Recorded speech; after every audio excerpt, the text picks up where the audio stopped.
welcome back. We are back, Beaver Crew, with the flex Hey, support. Beavers! Let's go, Beavers! We are back with the flex support of CCE's side, Rig Pig Kevin. What were your thoughts after that amazingly close match?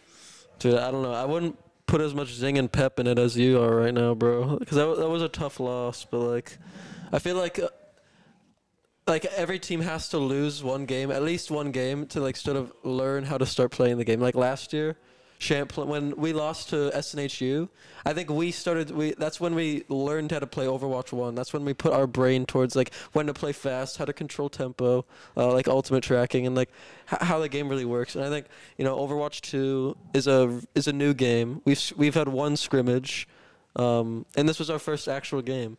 It was really scuffed. Like, you could argue that first map would have went either way if Luke didn't DC, if Sparrow didn't DC either. So, I mean, it was up in the air. Drexel's a good team. So, I'm not phased. Yeah, I mean, that was really incredibly unfortunate with the DCs that happened from both sides, I can't lie. But you really showed your stuff on CCE's side to be able to push through and really adapt to those situations that you needed to adapt to. However, I'm questioning, what are your plans on practicing and performing even better for the next time? Because I know that's something that CCE does. We need to do what we always do and like hit the VODs. I think that's what CCE does best after like a loss or after even like a tough win.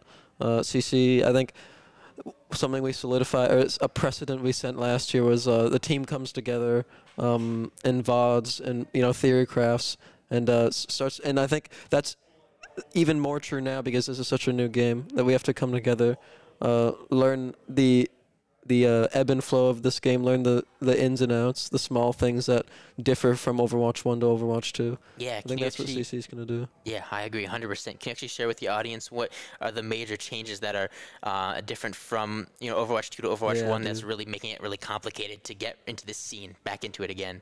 So normally in Overwatch 1, you'd have 2 of each roles. So that would solidify, like normally if you would have a second tank, that tank can do a lot more and it can change the way that the map is controlled. It changes the way that the pacing of the fights goes.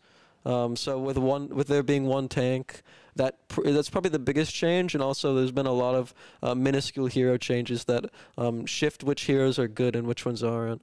And it's still a very fresh game, and a new hero's been added, right? So there's still a lot to learn. There's still a lot to understand, and that just leaves a lot of potential for the team, and I think we're gonna beast up in the rest of the semester. 100%. Talking about potential for the team, what do you think about the new players that have joined the CCE roster, really showing their stuff today? What do you think about them? They're just killers. I mean, having Mark on tank, he's just such a good in-game leader. He is so good at like dictating the flow of the game. He's so good at dictating what he wants to do, and then like the backline, the DPS like fit right in with his comp style. We still have work to do. We still have some communication stuff to work out. But I think the addition of Mark and Michael on support, definitely, they're the 2 newest faces, and I think with Michael's ult tracking helping me and Mark's IGLing in-game leading, I think we're gonna make a killer team, dude. I 100% agree. It was really close. This game was incredibly close and incredibly exciting to cast, especially.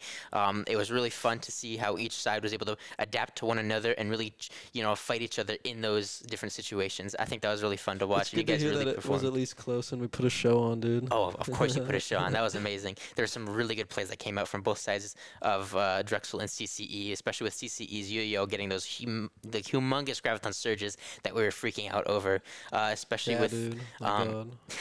Yeah, I really love the picks. He's a freaking beast. True, 100%. And I did see the incredible picks that were coming out from the different players on your team that were really pushing it in. Especially, I remember Joey's pick on the beginning of Kings Row was really amazing to watch. And on that topic, if you were to give anyone MVP for this match, who'd you give it to and why? MVP for biggest loser, because I'm just kidding.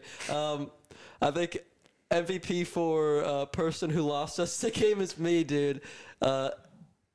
Because like I think there's so much that I could have done as a player. I have a bias towards myself, a negativity bias towards myself. There's always stuff you could do more as a player.